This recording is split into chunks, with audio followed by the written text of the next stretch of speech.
प्यार के तू खेला खेली हमारा जन भूला गेली। प्यार के तू खेला खेली हमारा जन भूला गेली। मोबाइल से निकाल दे दिल से निकाल पाई। मोबाइल से निकाल दे दिल से निकाल पाई।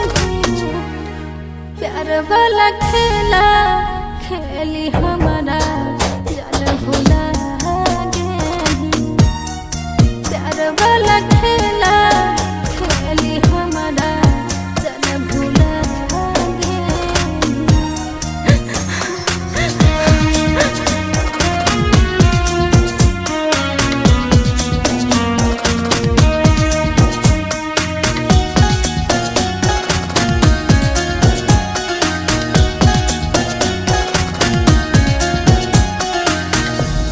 दिलवा मेरा के दिलवा कुचाल दिन है तने बता दे हमारा काहे ऐसन कहल कहीं।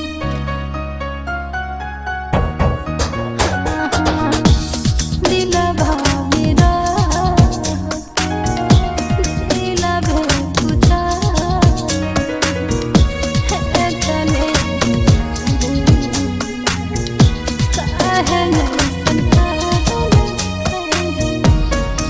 अपन अपन कही के हमरा सपना बना गई।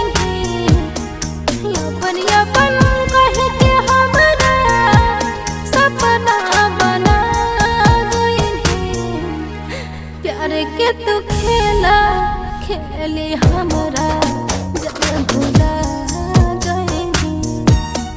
प्यार के तू खेला खेली हमारा जन भूला गई।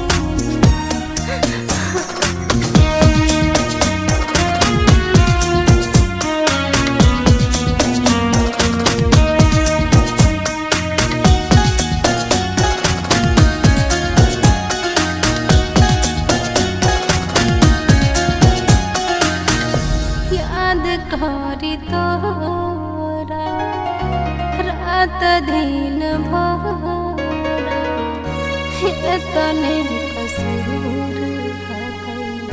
प्यार कहीं तो